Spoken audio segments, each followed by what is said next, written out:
Olá, sejam bem-vindos à Entalks e mais um webinar da Academia Nexus dedicado a explorar as tendências e inovações que estão a moldar o setor dos transportes e da logística. Hoje o nosso webinar é sobre as operações e funcionamento da cadeia de abastecimento. Vivemos numa era em que os desafios tecnológicos, sustentabilidade e transformação digital estão a redefinir o setor. Neste contexto, a eficiência na gestão das operações e na cadeia de abastecimentos é fundamental para o sucesso e a sustentabilidade das empresas. Hoje contamos com a presença do Flávio Guerreiro, diretor regional da LPR, que nos irá falar sobre as estratégias mais eficazes para elevar a performance operacional e a sustentabilidade da cadeia de abastecimento. Ok, muito obrigado a todos e obrigado pelo convite. É um prazer estar aqui hoje. Vou então só partilhar a apresentação convosco. Peço apenas que confirmem que estão a ver. Tá. Sim? Tudo bem. Ok, muito bem. Então, só muito rapidamente aqui uma pequena informação relativamente a mim próprio. Portanto, sou licenciado em Gestão da Distribuição de Logística, tive o privilégio de fazer parte do primeiro grupo de licenciados em Logística em Portugal no próprio IPS. Depois, a nível de trajeto curricular, com o título de mestre pelo ISCTE, em Gestão com especialização em Negociação, e também, recentemente, o título de especialista em Supply Chain. Pronto, a nível de profissional, como já foi referido, neste momento sou o diretor regional do Centro e Eastern Europe da LPR, também docente no Politécnico de Setúbal e também consultor nas áreas de Supply Chain. A área é essa onde já atuo há mais de 20 anos, tendo começado na SONAI e depois também na LPR, onde já assumi várias funções, sejam locais ou internacionais, e onde habitualmente também faço parte de mesas redondas, artigos de especialidade, congressos, como orador, sempre tudo dentro desta área da supply chain, que é uma área, diria, de paixão. Pronto, isto quanto à parte do formador. Agora então avançando para a nossa formação em si, esta sessão tem como objetivo tocarmos aqui em 7 pontos, focados nas operações e supply chain. Eu criei e deixei aqui uma apresentação mais extensa, até porque consigo ter uma noção de quais são os pontos que normalmente nós abordamos nestas temáticas.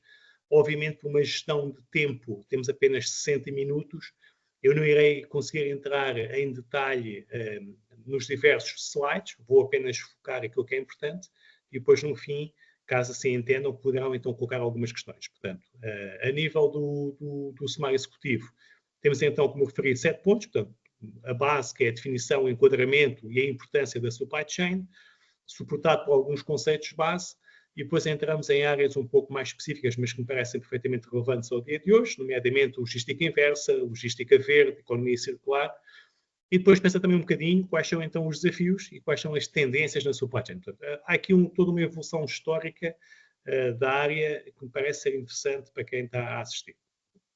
Bem, então, a nível dos objetivos principais, tem aqui, basicamente temos uma noção clara do que é supply chain, a sua importância, quais são os seus desafios e as tendências, como eu há pouco referi.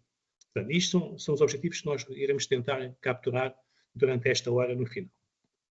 Pronto, a nível do enquadramento da supply chain, isto é algo que já se aborda há muitos anos, não é uma tendência recente, segundo um dos autores, vem da época dos romanos, mas a questão é que, neste momento, e acho que isso é algo que parece ser óbvio para todos, tendo em conta que há todo um desafio a nível de cobertura, transportar, gerir matérias-primas, produtos, etc., do ponto A para o ponto B, claramente esse é um foco e é algo que a supply chain vai dar resposta.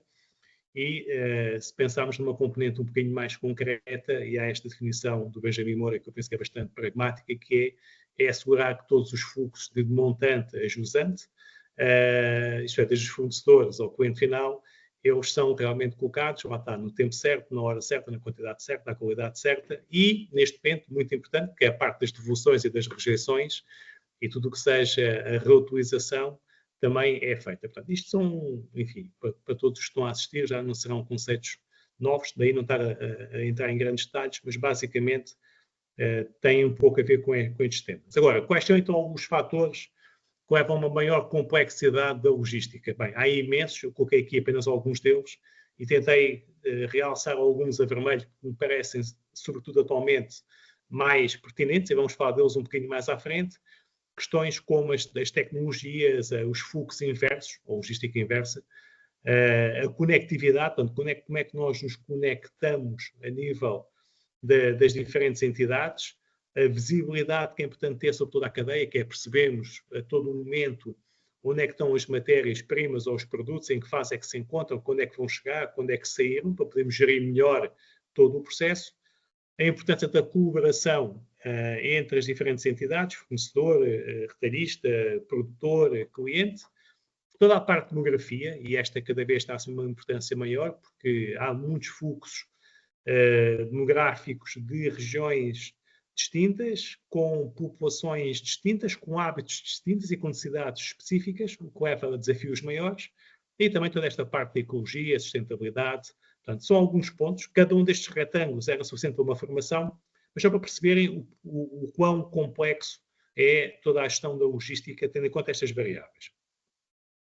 Agora, o que temos de ter em conta no final é que quando se fala de supply chain ou de logística ou mesmo de operações, tem que haver aqui este conceito da utilidade para o cliente. Portanto, o cliente tem que perceber que a supply chain acrescenta valor. Pronto. E normalmente nós dizemos que quando se fala do conceito de utilidade, há 4 grandes áreas onde essa utilidade tem que ser visível, na ótica do cliente. Portanto, a utilidade da forma, da posse, do tempo e do lugar. E vamos abordar rapidamente ambas. Portanto, a utilidade da forma basicamente tem a ver com a questão que é, dependendo do tipo de produto ou embalagem que nós estamos a transportar, é importante assegurar que ela é feita em qualidade e que é feita da melhor forma possível. Por isso é que o tema das embalagens cada vez mais é fundamental e os transportes, porque são estas 2 variáveis principais que vão realmente dar utilidade da forma. Portanto, convém termos uma embalagem que seja prática, que ocupe pouco espaço e, neste momento, também que seja possível, por exemplo, de reutilizar. Só penso algumas características que é importante ter em conta. Como eu vos disse, nós não temos tempo hoje, nesta sessão, para abordar mais conceitos e ir ao detalhe, mas a utilidade da forma assenta neste momento.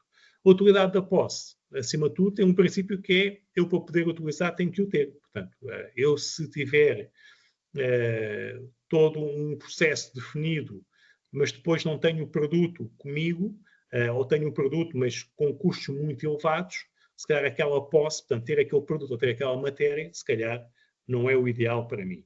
O tempo e o lugar são conceitos muito simples, que é, eu tenho que ter os bens ou os serviços no tempo, no momento que eu desejei e que eu entendo ser necessário para mim, e que ocorra, que essa entrega ou que essa utilização ocorra no sítio que eu entendi. Isto também tem um pouco a ver com aquilo que eu referi há pouco, que é o conceito da logística, que é entregar o produto certo, no momento certo, na quantidade certa, por aí fora. Portanto, tem um pouco a ver com isto. Estes conceitos de utilidade são fundamentais. Se forem os 4 cumpridos, eu diria que estamos num bom patamar para quem está do lado lá, portanto, o cliente, perceba efetivamente qual é que é a mais-valia da supply chain. E falando então da importância da supply chain, como já falamos, ele é fundamental não só para os consumidores, mas para as organizações e sociedades em geral. Normalmente é preciso passarmos por momentos de crise para se dar a real e devida importância à supply chain, porque, sobretudo, os consumidores estão tão habituados a ter os produtos sempre disponíveis no local do costume, sem rupturas, sem falhas, e às vezes, quando aconteceram conceitos como o Covid, ou mesmo durante a guerra, que houve alguma escassez de algumas matérias-primas, é que se percebe realmente o quão é importante ter uma cadeia de abastecimento eficiente para que nada falhe. A grande complexidade, e não é nova, é que, tendo em conta que neste momento a maior parte dos fornecedores são globais e as empresas também produtoras são globais e que recebem matérias-primas e subsidiárias, e em alguns casos até produtos acabados, quando são traders, de todos os pontos do mundo, gerir tudo isto é cada vez mais delicado. E depois não convém ter rupturas nem ter excessos, portanto, há toda essa dificuldade e esse desafio. Normalmente, é muito importante também a gestão da informação, portanto, não chega só nós termos aquelas utilidades que falámos, da forma, do tempo, do lugar, mas é também importante toda a parte da gestão da informação. Com toda a pressão que há para os timings, para os lead times, nós sabemos exatamente em qual é o estágio que estão as nossas encomendas, os nossos produtos, é fundamental. Pensem em vocês enquanto utilizadores finais, quando colocam uma encomenda, por exemplo, na Amazon, nós queremos saber quando é que ela saiu, quando é que ela chegou, quando é que é suposto chegar. E isso cada vez mais é fundamental. E, obviamente, se nós tivermos mais informação e em tempo real, conseguiremos seguramente gerir todos os estoques de uma forma muito melhor e isso vai, obviamente, acrescentar valor, como é óbvio. Okay? Agora, alguns conceitos bases. Quando nós falamos da supply chain, temos também que sempre ter em conta que há aqui uma componente financeira. Há que fazer bem, há que fazer o mais rápido possível, mas as entidades são sempre entidades com um caráter financeiro, visam dar lucro. Portanto, temos que ter em conta, sobretudo, 3 grandes dimensões financeiras.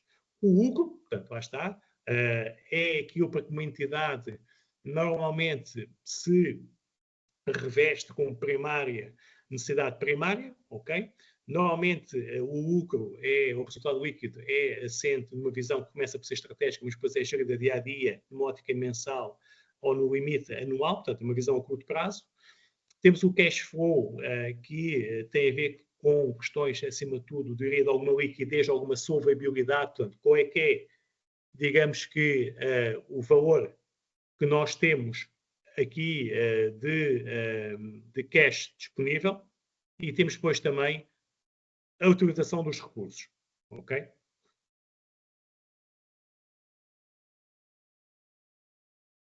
Depois, a nível aqui de mais alguns conceitos, temos aqui a questão do cross-stocking.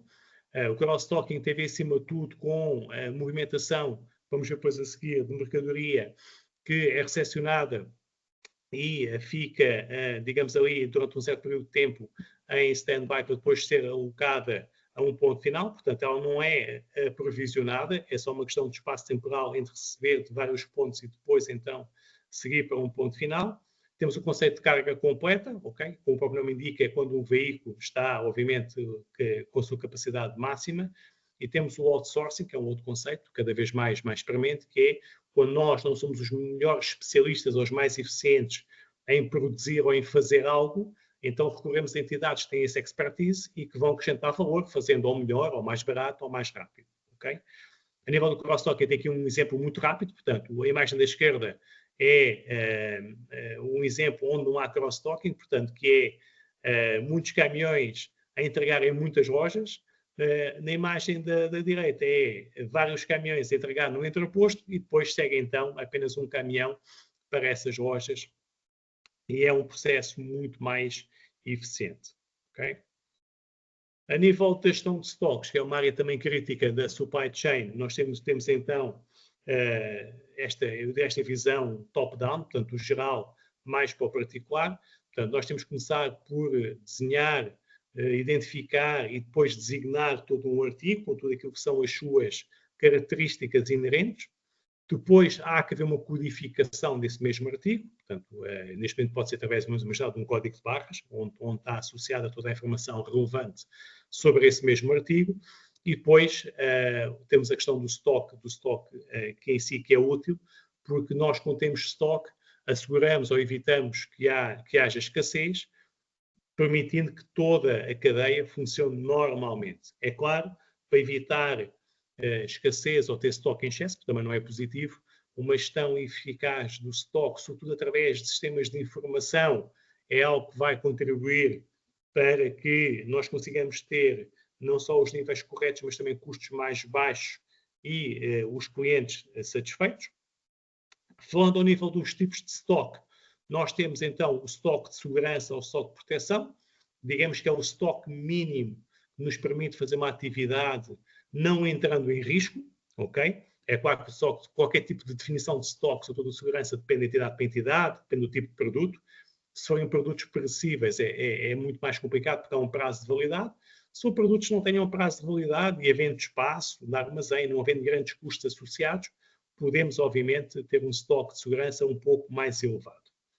Temos também o estoque afetado, ok? Portanto, o estoque afetado normalmente é um estoque que está pré-definido para um fim específico, daí o nome afetado, portanto, está afetado àquele departamento, àquela área ou àquela, digamos, ação em si. Depois temos, obviamente, o estoque global. O estoque global é a soma de todos os estoques, seja o estoque de segurança, o estoque afeto ou o estoque, eu diria, normal, quando tudo somado, dá então o nosso estoque total. Há que ter em conta, como eu disse há pouco, e volto a frisar, na gestão de estoques não nos interessa ter estoques nem em excesso, é verdade, mas também não nos interessa ter estoque que seja de tal forma diminuto, ponha em causa a nossa operação.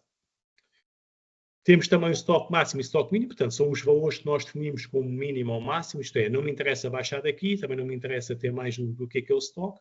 Enfim, o valor aqui intermédio denominamos estoque médio, que é o valor médio, o estoque médio que a empresa tem naquele momento ou durante um determinado período, e depois temos o estoque em trânsito, que é algo que saiu de um armazém ou saiu de uma fábrica, está em curso, imagina, está a ser transportado por um caminhão e ainda não chegou ao ponto intermédio ou ao ponto final. Depois há uma questão que é o estoque de recuperados, que cada vez mais é um tema relevante e que está em crescente, que é estoque que é constituído por produtos, matérias, materiais que foram devolvidos, independentemente da razão, danificados, em excesso, à consignação, e que terão que ser tratados especificamente porque voltaram, digamos assim, ao ponto de partida. É claro, como há pouco disse, estoque é dinheiro, portanto, é dinheiro que nós temos alocado à empresa e pode também trazer custos. Vamos então aqui ver alguns custos associados ao sistema de estoques. Portanto, existem custos de aprovisionamento, custos relacionados com a existência em si e os custos de ruptura de estoques. Rapidamente, os custos associados ao aprovisionamento têm a ver com todos aqueles custos que estão associados à componente, por um lado, financeira e por outro lado, material, ou seja, os custos que eu já tive ao adquirir os produtos ou matérias-primas, como também custos fixos, como a armazenagem, custos variáveis, como a energia, portanto, isso são custos que têm a ver com a parte do aprovisionamento. E depois, quando olhamos para a parte das existências em si, lá está, os seguros, a questão do capital, custo de ruptura é quando nós, de facto, acabamos por não conseguir entregar aquilo que era suposto, temos então as rupturas. Neste caso, eu diria que na minha opinião, o grande custo da ruptura nem sempre é visível, porque além da questão da não venda, portanto, eu deixei de vender e esse conseguimos mensurá-lo de alguma forma, mas depois há o custo de perder os clientes e esse às vezes não é fácil de mensurar, isto é, eu devia ter feito uma entrega numa Sonai, não fiz. Eu, enquanto cliente, cheguei à Sonai e queria comprar aquele atum ou aquela massa, não havia. Provavelmente vou a outro concorrente e, se calhar, até fui bem entendido, até gostei daquele serviço. E, se calhar, da próxima vez que precisar de comprar aquele produto, se calhar já vou ao concorrente e não vou à Sonai. E este, para mim, é que é um dos grandes custos, e eu diria escuro ou escondido, do custo de ruptura que devemos ter em conta. Ainda focando no tema dos estoques, então numa área um bocadinho mais ampla que é a armazenagem, portanto, a armazenagem, cada vez mais até pela escassez, por um lado, que existe e pelos custos associados por metro quadrado, são temas cada vez mais críticos hoje em dia. Obviamente que o objetivo geral do armazém é otimizá-lo de tal forma em que a questão que é o espaço físico em si, os custos que temos com o mesmo, e a necessidade que temos diária, semanal, mensal ou anual de gerir os estoques está totalmente otimizado, que eu diria que é uma operação perfeita. Agora, é claro que depois, neste momento, não podemos ter em conta, e já estamos a falar aqui um bocadinho também dos custos específicos, que quando nós estamos a pensar alugar, construir, utilizar um armazém, não devemos apenas ter em conta o armazém em si, mas também tudo aquilo que o envolve, nomeadamente pessoas. Há uma escassez de pessoas e muitas vezes nós podemos até ter uma localização que aparentemente é ótima porque está numa zona geográfica muito bem localizada, com vias de acesso, autoestradas, parte também ferroviária, marítima, que seja. Aparentemente temos o custo de metro quadrado muito barato, mas depois, imaginem, basta o facto de não haver pessoas, ou haver uma concorrência de tal forma elevada nessa região que não conseguimos captar ou reter as pessoas. Esse é apenas um exemplo de custos que temos de ter em conta quando estamos a definir a seleção de um armazém. O que é que nós pretendemos então dentro do armazém? E cada um destes pontos também poderia dar mais uma sessão de 1 ou 2 horas, mas pronto, rapidamente, alguns dos custos nós tentamos, alguns dos pontos que tentamos otimizar, tentar armazenagem é reduzir distâncias, seja entre pessoas, seja entre máquinas, porque distâncias é tempo E se forem máquinas é tempo e é custo, temos que pagar o gás, temos que pagar o combustível, ok? Queremos ter um armazém o mais pequeno para um lado possível, pondo o máximo de produtos, portanto, otimizar o espaço, evitar estoques obsoletos, evitar quebras, maior rapidez na manipulação, picking, handling, ok? Tudo isto são coisas importantes dentro da armazenagem. Tentamos ter ao máximo a utilização vertical, portanto, em altura ao máximo também. Tentamos ter o mínimo de corredores centrais e também uma palavra final para as tecnologias. Cada vez mais utilizar tecnologias aqui é muito, muito importante para ganharmos a eficiência e mesmo eficácia durante estas operações de aprovisionamento, desposicionamento, picking, e recepção, expedição, por aí fora. Ok? Eu aqui, só esta nota muito rápida ainda ao tema da noção e classificação de estoques. Nós, a nível dos estoques, quando estamos a falar de uma empresa industrial, eu normalmente, como há pouco já referi, eu falei muito de matérias-primas, produto semi-acabado ou componentes. Portanto, isto são algumas das classificações que nós associamos ao nível de estoques.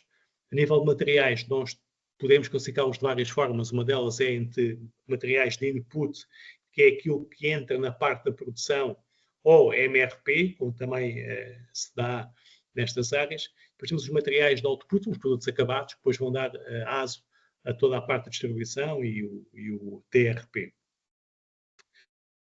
A nível das funções de armazenagem, também rapidamente identificar aqui alguns bullets. Temos a questão da acumulação de produtos, como há bocado falei. Portanto, nós temos é que concentrar e guardar e assegurar que os produtos têm um acondicionamento correto dentro do armazém, evitando lá está em excesso, evitando também em falta. Ter um mix de produtos adequado, portanto, tendo em conta os níveis de procura e algumas sazonalidades, por exemplo, tentar ter sempre aqui um mix de produtos que assegure todas as operações, mesmo de vendas, correm dentro da normalidade. Consolidar a mercadoria de diversas origens, diversos fornecedores, para quando sai para a expedição, para o ponto final, é feita da forma mais rápida e eficaz possível. E ter sempre em conta aqui o serviço ao cliente, que é não chega apenas fazer entregar o produto no momento, na data, na quantidade correta, mas o produto tem que ser, obviamente, ser entregue em qualidade também. Não pode falhar e que vai afetar depois o nível de serviço. Quando nós falamos então agora da localização em si, só para terem em conta, vou só saltar aqui, há dois tipos de localização de armazém. Nós podemos fazer depois, quando estamos a tratar dos tipos de armazém, ele pode ser feito com localização fixa ou sem localização fixa. Localização fixa, o que significa é que há todo um critério que é definido, portanto, nós vamos identificar, seja a nível físico, seja a nível de sistemas de informação, que o corredor ou a zona A é o rack, estantaria, nível A, B ou C, ou posição X, Y, Z, elas são específicas para aquilo. Isto é, se eu tiver produtos líquidos, ok, tudo que é líquido fica nesta zona, tudo que é sólido fica naquela. Uma classificação muito ampla, mas pode ser.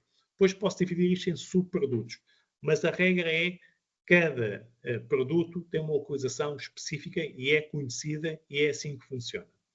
A localização sem ser localização fixa, enfim, parece um português muito rudimentar, mas é mesmo assim que funciona, onde houver espaço, nós colocamos os produtos ou as matérias. Portanto, não há uma regra pré-específica, tem algumas vantagens, sim. Quer dizer que otimizamos muito mais o espaço, portanto, onde houver espaço, colocamos, tentamos colocar o mais perto possível, obviamente, dos pontos de entrada ou de picking.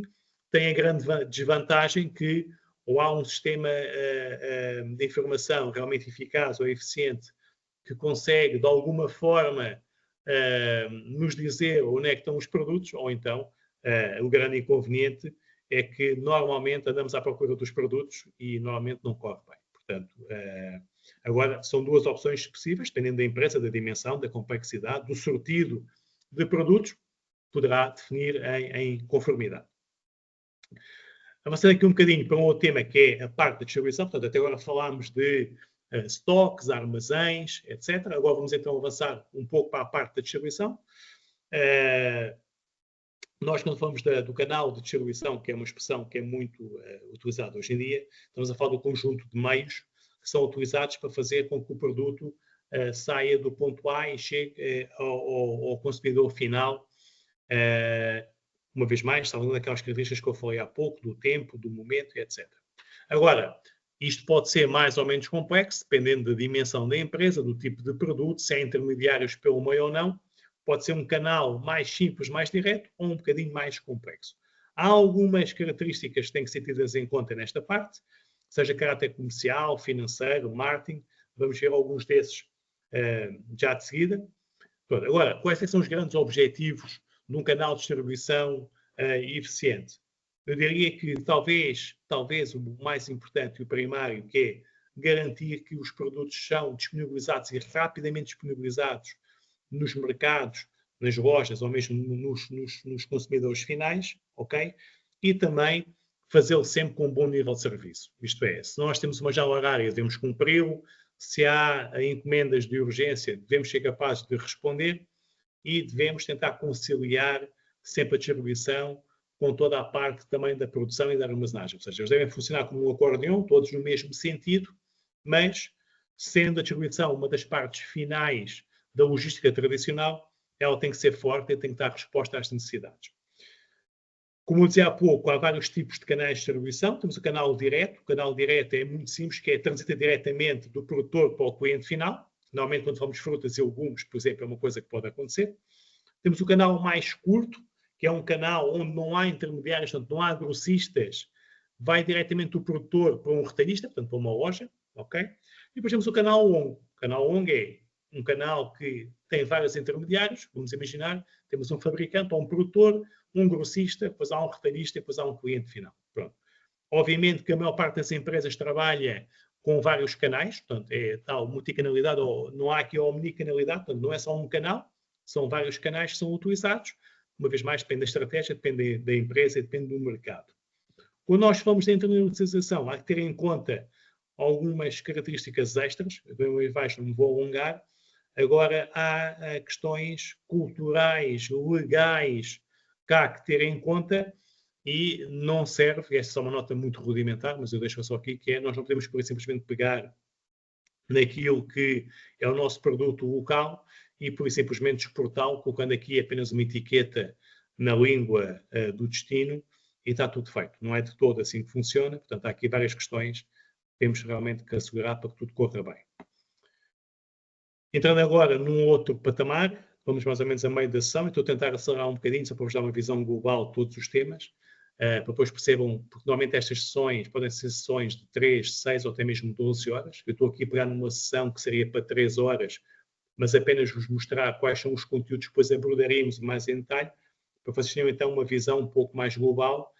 Obviamente tem este handicap que é não me permite despender muito tempo em cada slide, mas eu penso que é a melhor opção, mas depois no fim dir-me-ão de vossa justiça. Portanto, entrando agora aqui a meio já da sessão, logística inversa e logística verde, para algumas pessoas é o mesmo conceito, mas de facto não é exatamente o mesmo, eles têm algumas parecenças, mas não é o mesmo.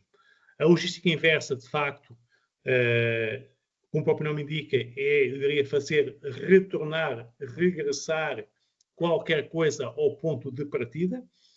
Eu diria que se tivermos em conta aquilo que tem sido o crescimento exponencial do mercado online, eu acho que é a melhor forma de todos nós percebermos o quão importante e com um crescimento brutal e vai se manter nos próximos anos, que é a importância da logística inversa. Imaginem, quantos de nós não fazem compras online?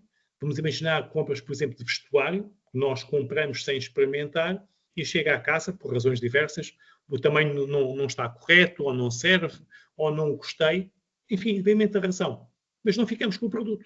Temos que o devolver. Isto é logística inversa. Agora imaginem o que é que isto é multiplicado por todo o planeta, quantas e quantas viagens não são feitas diariamente só para recolher e retornar produtos à origem. É claro que há aqui várias sub-áreas que depois têm que ser analisadas. Okay, obviamente há um planeamento, depois há toda a parte do lançamento em sistema, há toda a parte da distribuição, que é ir ao ponto de recolha, e no limite, se estamos a falar de consumidores finais, temos no limite 10 milhões, são 10 milhões de portugueses, 10 milhões de pontos de recolha. Então imagina o que é, conseguimos gerir 10 milhões de pontos de recolha, onde muitas vezes nós vamos com um caminhão enfim, um veículo pesado, recolher uma caixa do tamanho de uma mão. Portanto, isto é extremamente complexo, havendo zonas onde, inclusivamente, não é de fácil acesso. Depois, quando nós olhamos aqui um bocadinho para as tendências, há aqui esta questão agora do reaproveitamento, que é da reutilização. Cada vez mais temos que recuperar materiais, vidro, papel, cartão, plástico, por aí fora. Portanto, isto é uma tendência clara, mas vamos falar deste ponto mais à frente. Seja por razões de business to consumer ou business to business, há toda essa parte de fluxos crescentes. Há também a questão dos mercados secundários ou de revenda, e é algo que vai crescer, e sobretudo quando nós entramos em regiões, países, continentes, onde o poder de compra é muito mais baixo e em momentos de alguma crise económica, estes mercados tornam-se cada vez mais pertinentes, e há já também em alguns países incentivos para promover toda a recuperação e reciclagem de materiais. Não menos importante, e vamos também tocar um bocado neste ponto mais à frente, há regras, há diretrizes, há obrigações da própria União Europeia que nos obrigam a caminhar neste sentido, e depois vai haver, inclusive, certificações também para quem o fizer, ganhando aqui alguma relevância no mercado nacional. Agora, nem tudo é fácil, como é óbvio. Como eu já disse, ter a distribuição, a capacidade de poder recolher e retornar todos estes produtos em tempo útil, porque são muitos pontos e há muita recolha para ser feita. Temos a rastreabilidade ou a traceabilidade do que é que está a ser recolhido, quando e onde. Muitas vezes também, imaginem, o valor do produto a ser recolhido é tão baixo. Imaginem uma coisa, vocês compram numa Zara por 4 ou 5 euros, ou até em alguns sites online chineses e indianos, por aí fora, que aquilo é tão barato que será que justifica eu estar a enviar uma pessoa um caminhão para recolher uma coisa que custa 2 ou 3 euros? Se calhar não vale, ok? E cada vez mais, o que é que isso também provoca? Um peso muito grande nos custos de distribuição, e muitas vezes havia recolhas que eram gratuitas, e neste momento já há muitas empresas a reverem esse processo e estão a começar a cobrar as devoluções aos retornos. Como eu disse, a rentabilidade não é suficiente, e isto vai provocar, e já está, e vai provocar ainda mais grandes constrangimentos e desafios. O que é que isto vai levar então? Face a esses desafios, vai levar a que nós tenhamos que inovar, portanto, temos que ter processos que sejam cada vez mais ágeis, rápidos e económicos, temos que ter cada vez mais escala e trabalhar em colaboração com outras entidades. Se calhar, em vez de ser eu próprio com o meu caminhão e recolher apenas um produto, porque não, se calhar juntar-me ou contratar através do outsourcing uma entidade que é especializada, se calhar ter custos mais baratos e mais rápido, e depois perceber entre ter mais armazéns, se calhar mais pequenos, mas mais próximos, ou ter armazéns centralizados apenas com distribuição, mesmo do ponto de vista, eu diria, económico e de sustentabilidade, qual é que é o mais vantajoso, ok? Portanto, é importante também trabalhar no design dos produtos, que é uma coisa cada vez mais importante, para termos produtos cada vez mais pequenos, mais leves. Vejam bem uma garrafa de água de 33 litros, aquilo que era a nível de dureza, robustez, há 5 anos atrás, e olhem agora para aquilo que é a espessura do plástico e o tamanho da tampa, o tamanho do rótulo, tudo muito mais pequeno, tudo muito mais leve. É uma otimização também financeira que aqui é feita. Ok? Agora, o que é que nós podemos perceber? O que é que se está a passar nos retornos? Porque muitas vezes nós também retornamos os produtos e nem sempre estão bem. Portanto, nós retornamos produtos ou devolvemos que não estão conformes, tudo tem que ser tratado. Agora, sendo uma área que está em crescimento, e não vou ler o slide, mas deixa-vos esta nota, sendo uma área que está em franco crescimento, temos que dedicar tanta ou mais atenção à logística inversa que à própria logística tradicional. E nem sempre nós damos a devida atenção, e depois há aqui sintomas que começam a surgir, e se não tivermos cuidado, como o peso já é muito grande, pode afetar não só a rentabilidade, mas a própria viabilidade da empresa. Ok? Pronto, uma vez mais, temos aqui uma série de benefícios que nós podemos ter em conta.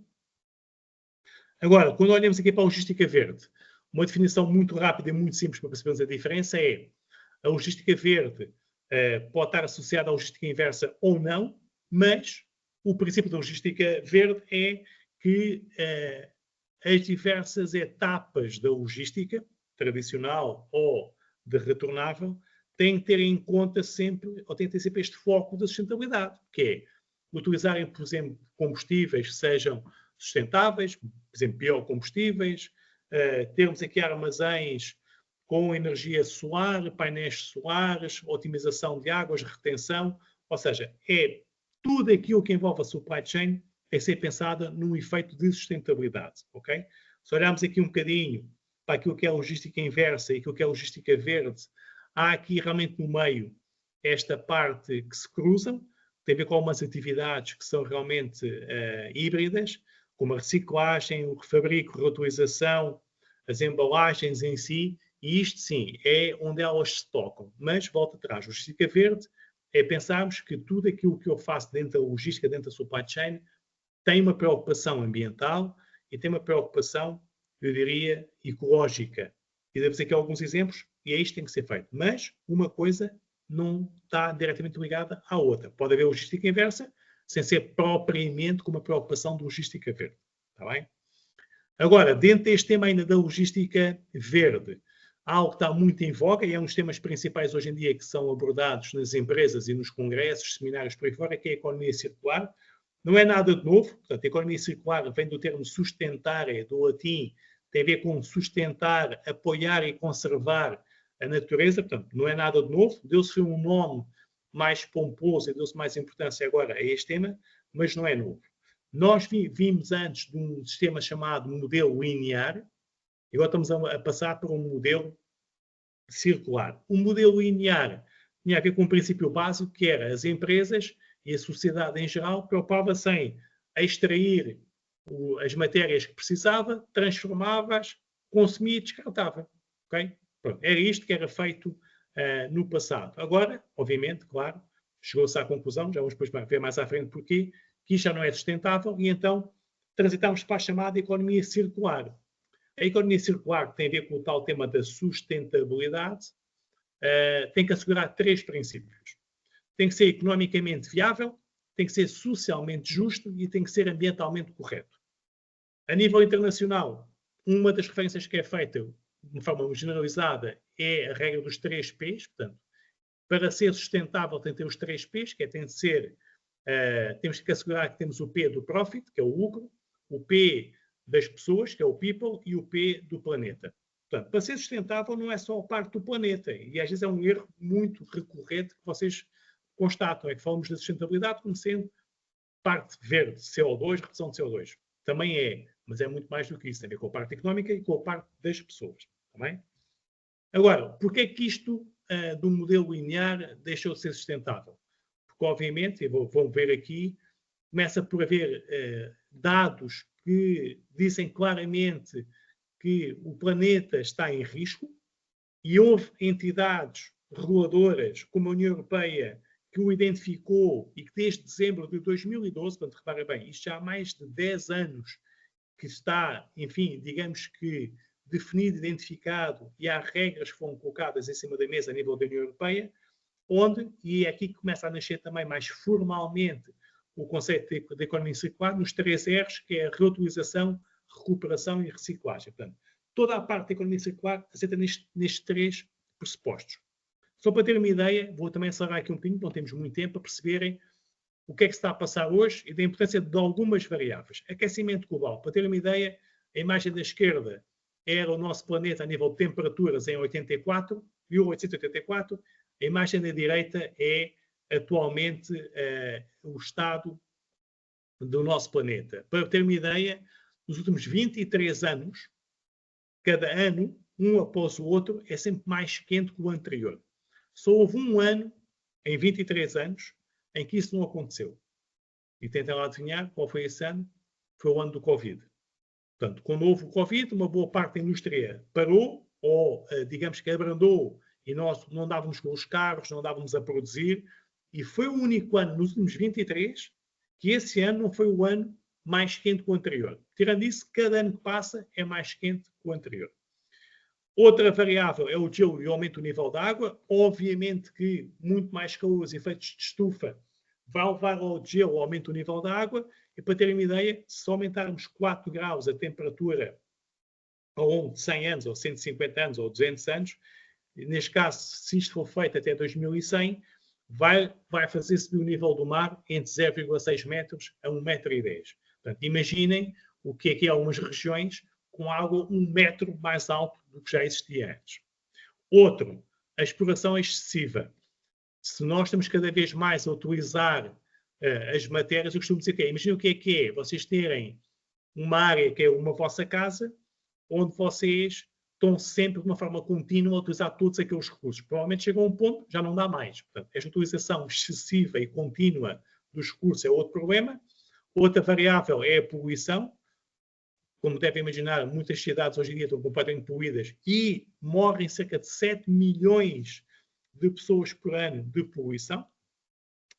Outra variável muito interessante é o aumento demográfico. Não sei se têm noção, mas em 200 anos, portanto, começando em 1900 e acabando em 2100, a população mundial vai aumentar 7 vezes.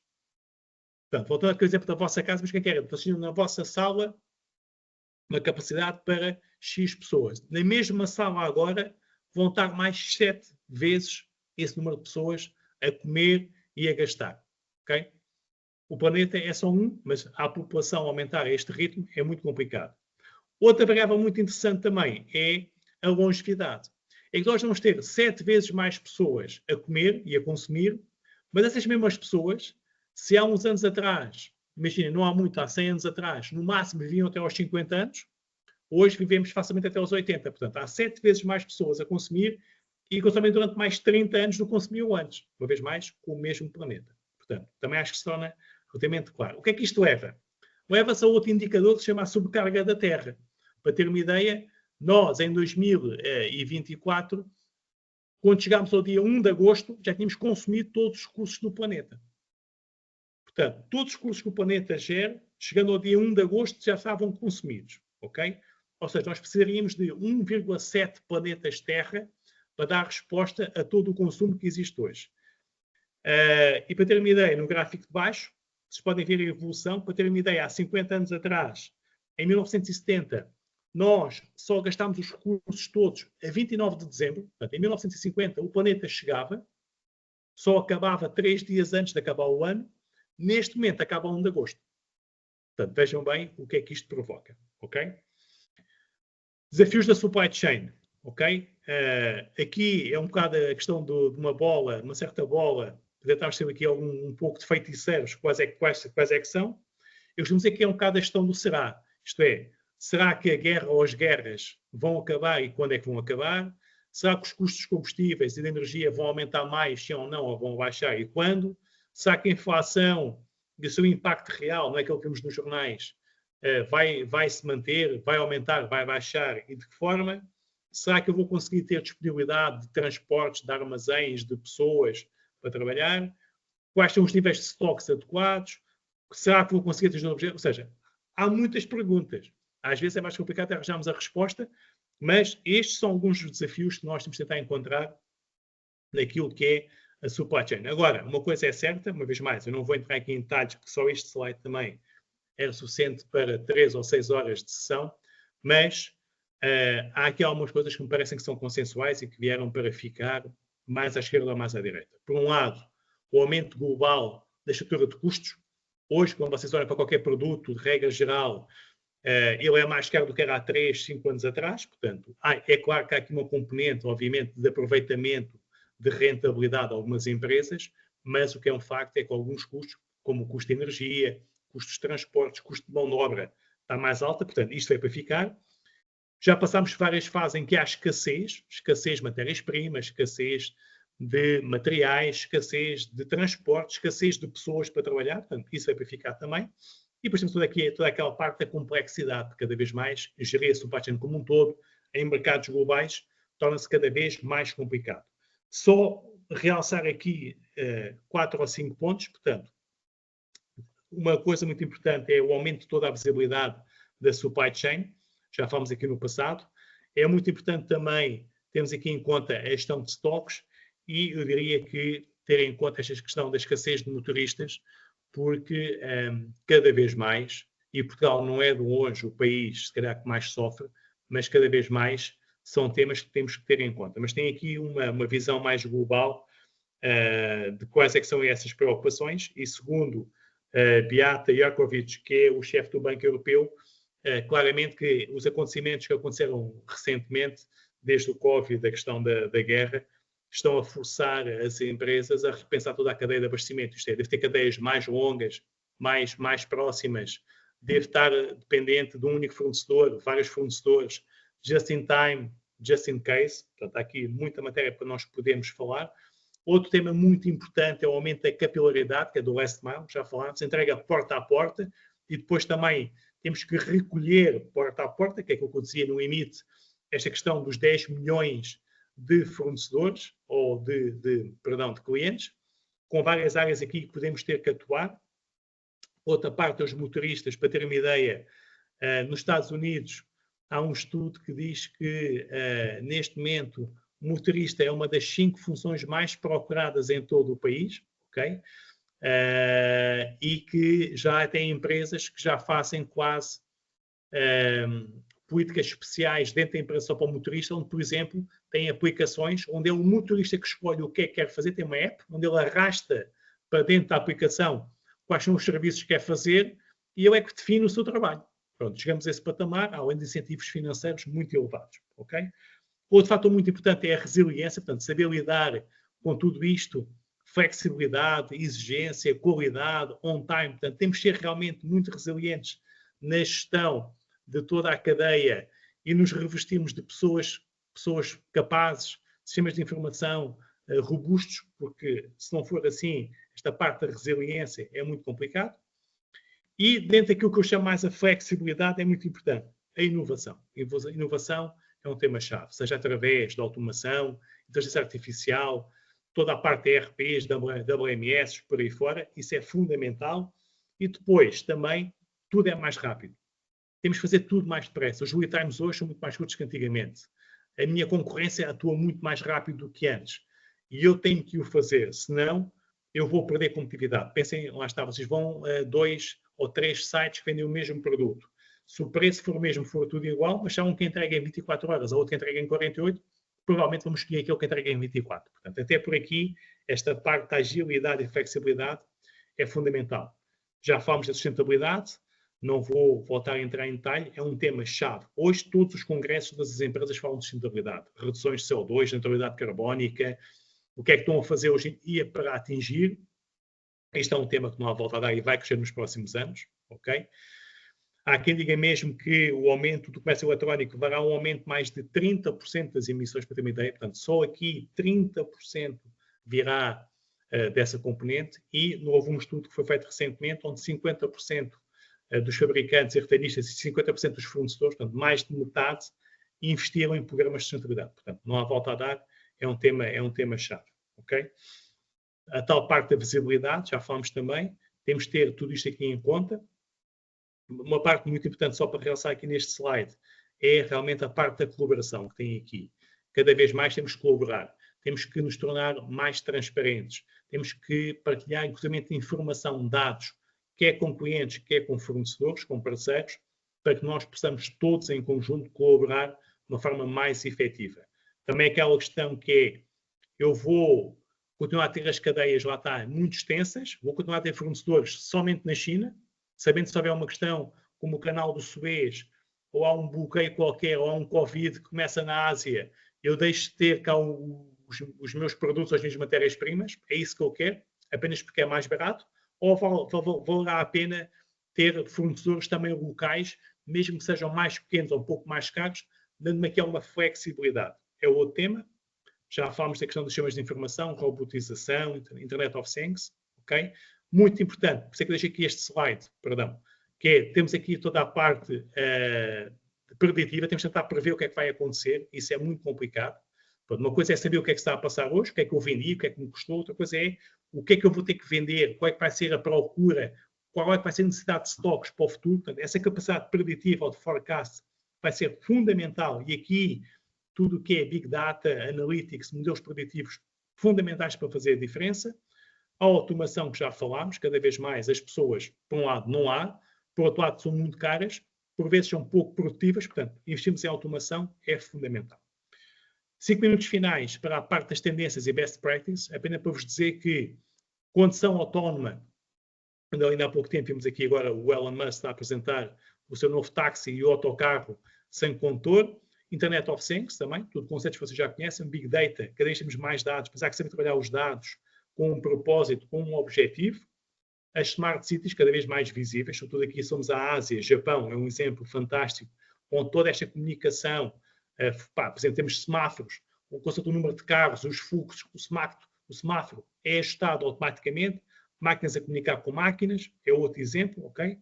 Realidade aumentada, hoje em dia fazem-se visitas já para compra de casa ou aluguer de casas remotamente, apenas com um tablet, e nós parece que estamos dentro da própria casa, a indústria 4.0, e agora então para rematar com as tais tendências ao best practice, ok?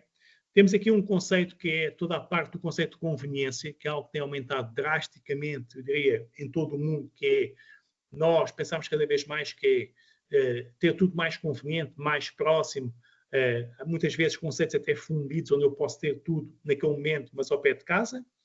Um conceito que é evitar desperdícios, preocupação com a sociedade. Temos aqui o Too Good To Go, que é outro exemplo. Eu vou só dar os exemplos, não vou perder muito tempo na explicação, porque alguns já terão seguramente conhecimento dos mesmos. O Google, neste momento, já permite nós possamos escolher rotas eco-friendly, portanto, são rotas, não é mais rápida, não é mais curta, mas é aquela onde fará menos emissões de CO2. Mas um excelente exemplo de inovação, que tem essa preocupação. Mercados secundários, o aftermarket, portanto, lá está, não posso comprar o produto, porque não tenho dinheiro para o mesmo, mas posso comprar o recondicionado ou em segunda mão, cada vez mais crescente, mesmo dentro da Europa também. A tal questão da sustentabilidade na ótica dos resíduos, dos desperdícios da limpeza. A Ocean Cleanup é uma das mais famosas do mundo, onde recolhe o lixo que está no oceano e depois trata-o e faz subprodutos através desse mesmo lixo. Ok? Temos aqui estradas que são feitas através de ciclovias de plástico reciclado. Outro exemplo também. A impressão 3D, não só a nível doméstico, mas também a nível industrial. Portanto, cada vez mais está-se a utilizar nas diversas áreas da sociedade a impressão a 3D, a larga escala. Preocupações climatéricas, onde há quem venda créditos de CO2, há quem compre créditos de CO2 para atingir objetivos.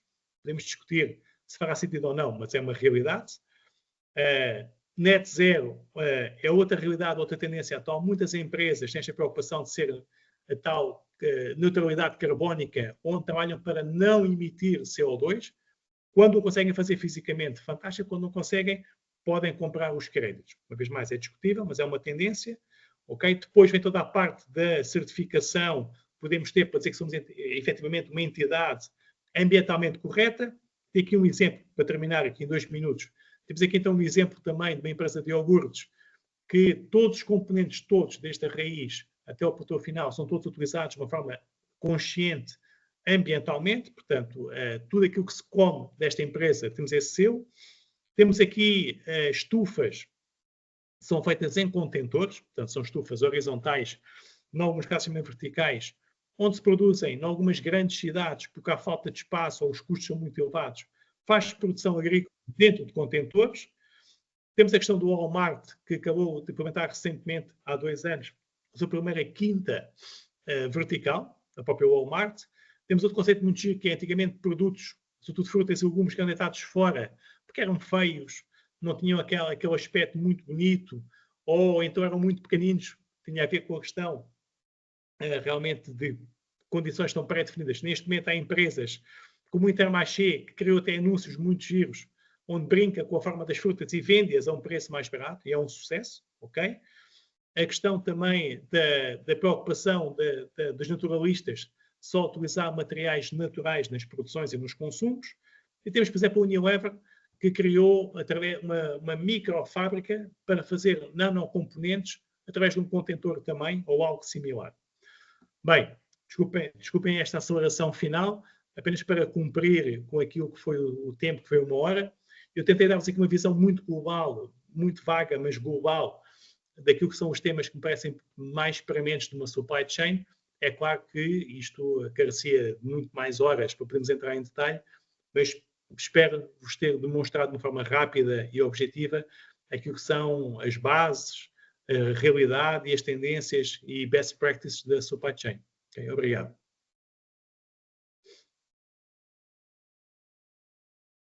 Obrigado, Flávio. Foi um acelerar mesmo, não é? Podíamos ter, se calhar, encurtado aqui os conteúdos, mas pronto, acho que também o objetivo destas sessões é, numa primeira fase, abordar o tema, e até porque eu já coloquei o survey a correr nas mensagens. Agradeço a todos os participantes que depois respondam.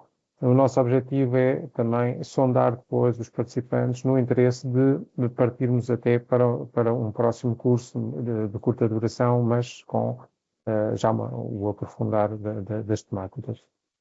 Mas sem dúvida foi de A a Z completamente bastante elucidativo. Nós agora temos aquela fase em que convidamos os participantes à sessão de perguntas e respostas. Eu vi ali duas questões que gostava de colocar ao Flávio, e começo já eu, e depois fico aqui à espera que os restantes participantes coloquem as questões. A falta de motoristas é uma coisa bastante interessante. Nós temos visto alguns exemplos de tentativas, principalmente nos Estados Unidos, com a questão dos veículos autónomos, com situações de motoristas pegarem na carga e irem a um ponto de convergência e depois, a partir daí, os trailers serem levados por carros autónomos. Portanto, são testes que estão a ser pilotos que estão a ser feitos em tempo real. Mas isso é do conhecimento, mas também acho muito interessante nesta situação, que é aumentarmos a multimodalidade no movimento das cargas, ou seja, o levar, por exemplo, os trailers por via marítima até um porto de ro-ro, através de ro-ro, e depois, a partir desse porto, no país de destino, serem movimentados com motoristas, ou seja, isto já obriga uma organização diferente, naturalmente, e também por via ferroviária. Eu gostava de que o Flávio desse também fizesse a sua análise sobre isto.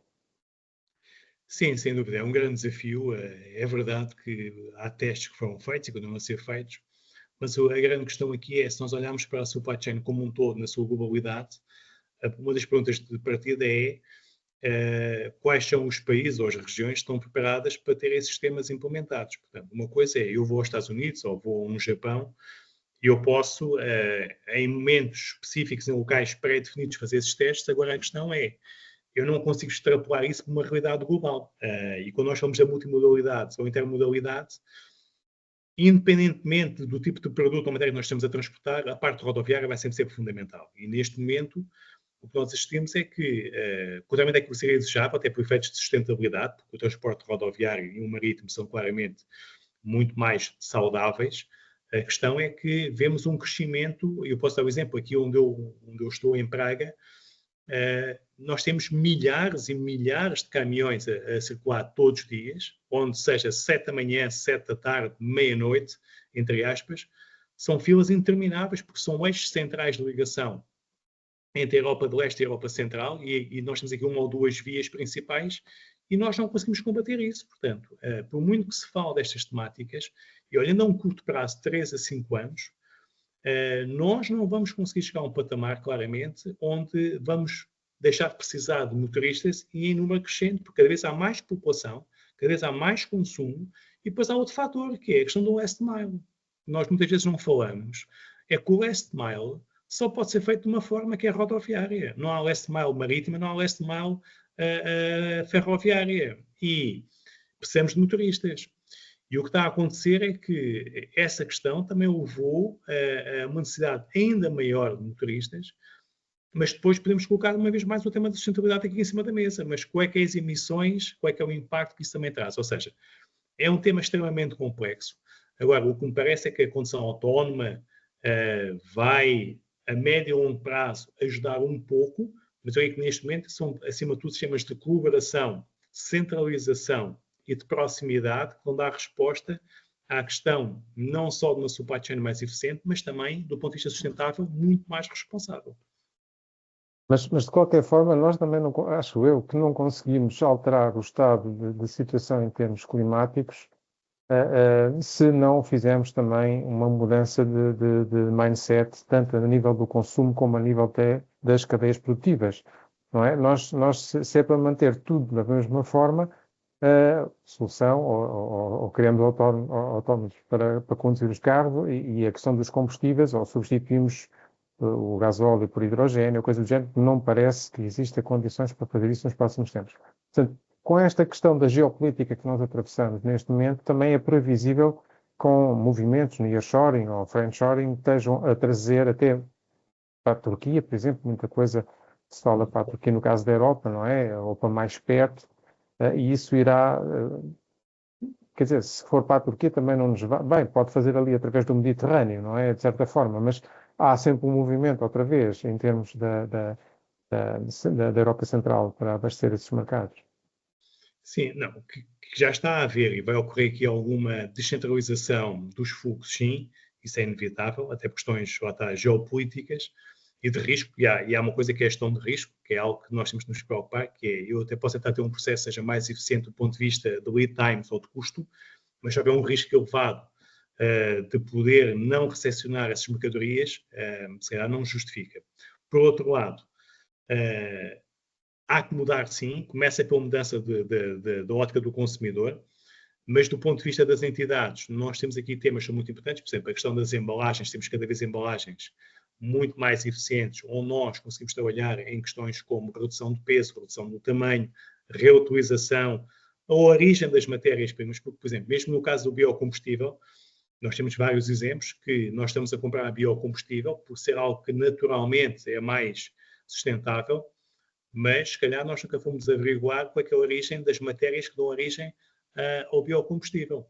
Precisamos importar essas matérias de outros continentes, se calhar aquilo que é o efeito desejável pode ser contraproducente. Agora, é importante e podemos, por exemplo, pensar em coisas como otimização de rotas, que é algo que também não se fala muito. A otimização de rotas, cada vez mais hoje em dia, é algo que traz ou que poderá ter um impacto brutal, não só em questões de custo, rapidez, nível de lead time, mas também das próprias emissões de CO2. Portanto, a otimização de rotas com sistemas capazes, com empresas especialistas, é outro exemplo. Dentro da parte dos transportes, temos os biocombustíveis, a parte elétrica também a curto prazo, sobretudo na parte de mercadorias, não será tão fácil de fazer, mas, por exemplo, questões tão básicas como os painéis solares, a questão de termos armazéns ou entrepostos, calhar, mais perto das cidades, onde permite ter menos fluxos contínuos. Ou seja, há aqui uma série de itens que podemos trabalhar, mas têm que ser todos pensados de uma forma global, não isolada. Sim, eu concordo também. E também acho que um dos paradigmas, se calhar, temos que mudar em termos do consumo, e muito desta procura até que está relacionada com o last mile, nós, se calhar, temos que honorar as entregas ao domicílio e fomentar o pick-up em pontos de convergência para evitar também. Aliás, eu já fiz compras em que me deram a escolher com a entrega em casa eu pagava mais 7 euros, ou então ir ali ao hipermercado ou ao supermercado perto de casa, que não me custa nada, e levantar por zero euros no transporte. Eu acho que isso é uma boa forma de alterar aqui o mindset até do próprio consumidor, não é? Sim, sem dúvida. Sobretudo, penso eu, nas gerações mais novas, onde nós, em alguns casos, e nós também somos docentes, temos essa experiência e esse conhecimento, essa realidade, que é muitas vezes, lá está,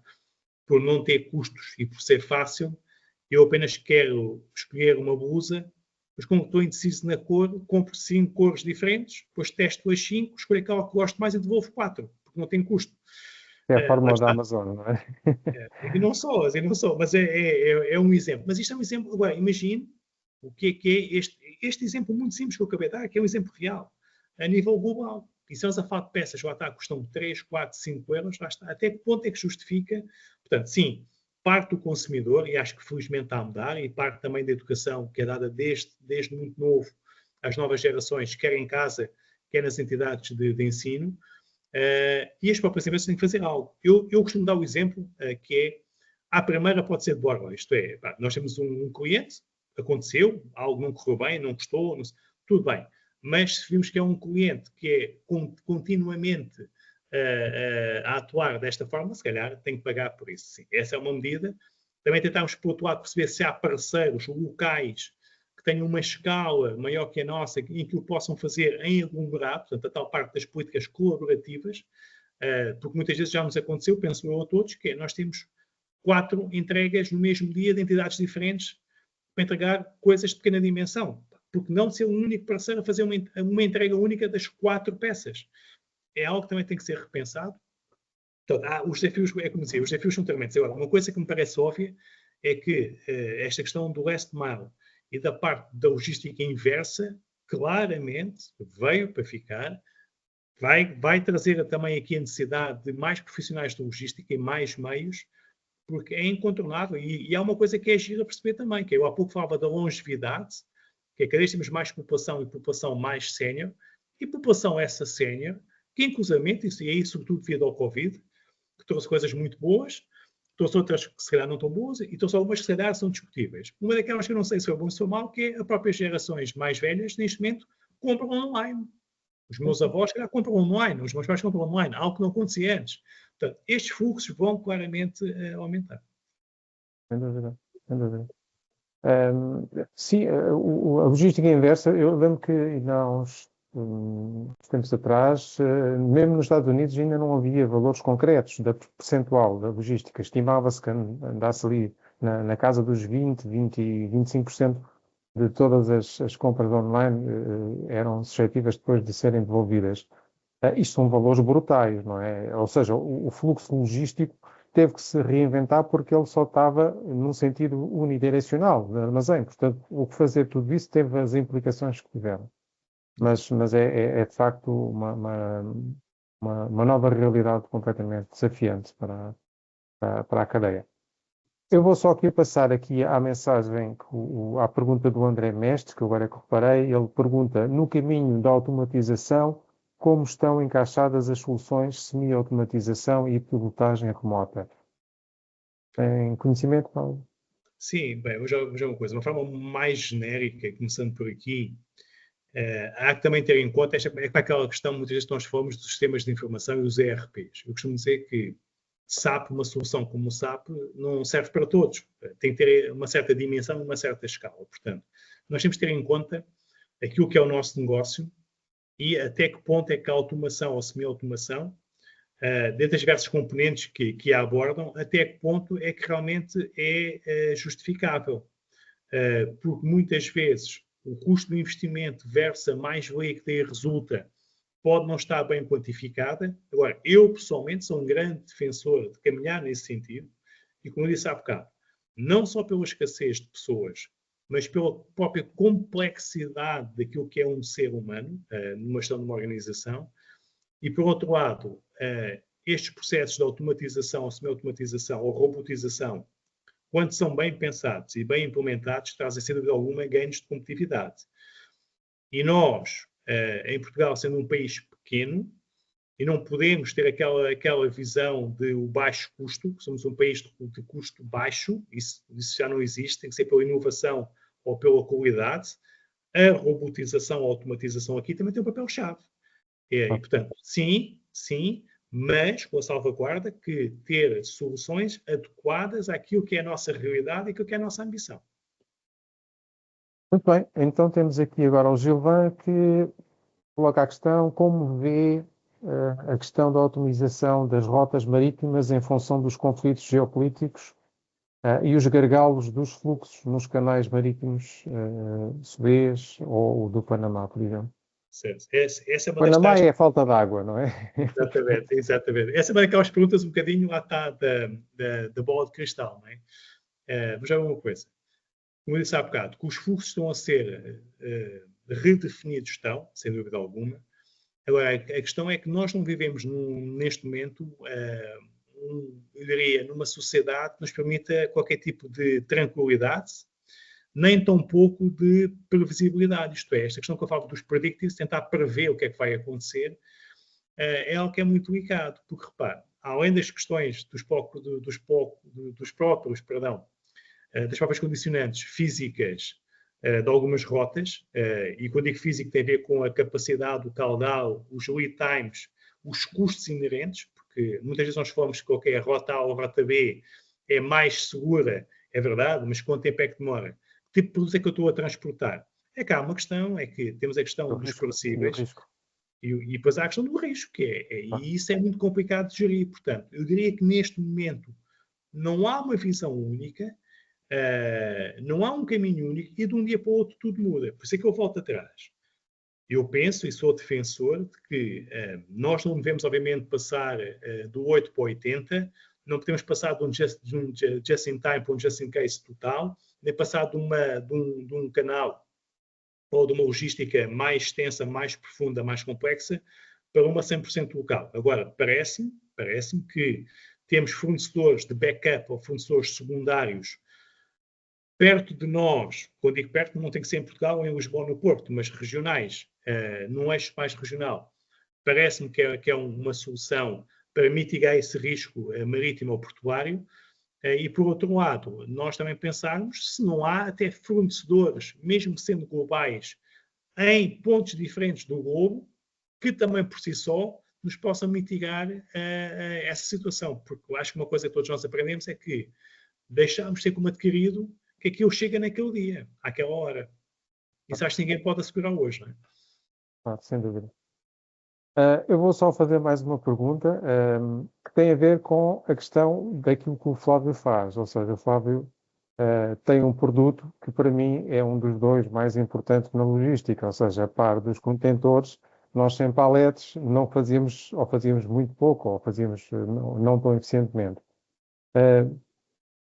Explique-nos um pouco dessa dinâmica que a vossa empresa tem, como é que funciona toda esta logística, presumo que seja através também da tecnologia, também através da colaboração com os vossos clientes, para que isso funcione da maneira como funciona neste momento.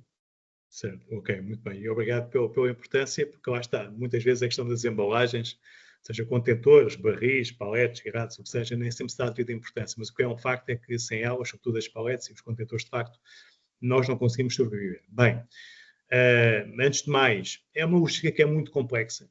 Para terem uma ideia, qualquer loja, qualquer mercearia, não falando já do retalho em si, é um ponto possível de entrega e de recolha. Portanto, nós só em Portugal estamos a falar de mais, e só falando um bocadinho de Portugal, para ter uma ideia, se calhar mais local, temos cerca de 3.500 pontos de entrega e de recolha. Portanto, nós recolhemos, e não é uma coisa tão pequena quanto isso, nem tão leve quanto isso, nós recolhemos em 3.500 pontos. Portanto, logo aí é uma logística extremamente complicada e haverá poucas empresas em Portugal com mais do que 3.500 pontos de recolha, tirando, se calhar, obviamente, as cervejeiras, o Lactogal, obviamente o CTT e operadores logísticos especializados. Portanto, logo para aí é muito complicado. Depois, por outro lado, eu costumo dizer que, apesar de, na altura, e sendo muito honesto, não nasceu com esse princípio, é uma das melhores empresas para ter uma noção do que é a economia circular. Porque um dos 3 R's é o R da reutilização e é o mais eficiente dentro da economia circular, é aquilo que nós fazemos. Portanto, como é que funciona?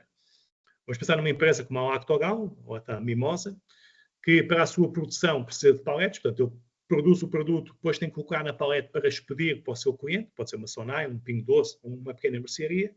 Ele coloca o produto na palete, envia o produto e a palete para esse ponto, os produtos são colocados numa prateleira ou à venda do cliente final, a palete fica vazia, portanto fica liberta, nós vamos recuperá-la, vamos recolhê-la com os nossos próprios transportes, trazemos para os nossos entrepostos e temos 11 em todo o país e ilhas e visualizamos, reparamos, pintamos, tratamos termicamente, que aqui um termo é aquele mato, que é um termo específico de um bicharol que se mete na madeira, e voltamos a colocar a palete em circuito. Para ter uma ideia, um caminhão leva em média 33 paletes.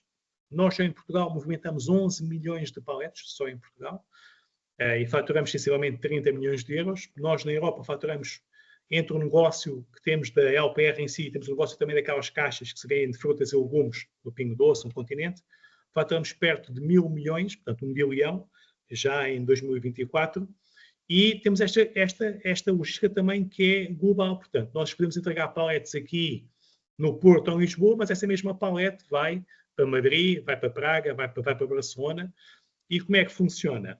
há dois sistemas. Na palete tradicional ainda de madeira, vamos chamar assim, toda a parte de traçabilidade é feita de uma forma muito manual, que é o nosso cliente que nos informa para onde é que a palete foi, por EDI. Portanto, todos os dias nos envia um fecheiro por EDI, ou não só, mas vamos pensar no EDI, onde nos diz para onde é que a palete foi. Depois nós temos os nossos ERPs que consolidam toda a informação de todos os clientes. Portanto, nós sabemos então ao dia quantas paletes foram entregues e aonde e por quem. E depois então com a parte da distribuição, com um sistema específico de rotas, sabemos então quantas paletes é que há em cada sítio. Eu defino uma rota mais adequada e nós recolhemos, seja caminhão completo, seja carga parcial, e retornamos então essas mesmas paletes aos nossos entrepostos. Portanto, sim, é uma logística que não é fácil. Pelo meio, tentamos, por exemplo, ainda no tema da sustentabilidade, ter todo o cuidado possível. Portanto, nós em Portugal já utilizamos somente biocombustíveis, 100% biocombustíveis, uma boa parte B100, alguns B50 e B15. Também temos tudo que seja tratamento que é térmico, que é a tal estufa para tratar termicamente as paletes e para secá-las, porque nós não podemos entregar paletes molhadas. Utilizamos pellets, portanto, são resíduos de madeira que se transformam em pellets, que vão servir de combustível para fazer o tratamento.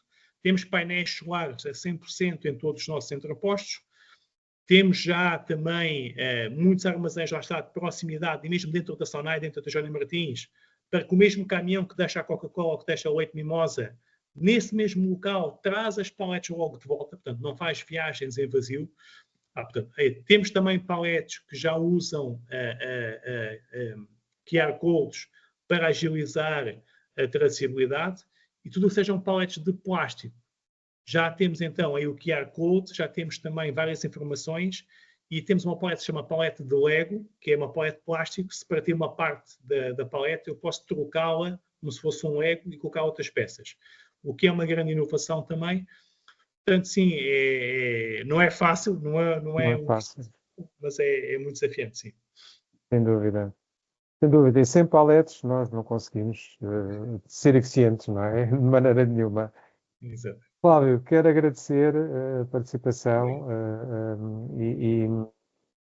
e vamos ver se voltamos aqui na próxima edição com novos temas. Portanto, já pedi aos nossos convidados para fazerem o seu manifesto através do survey.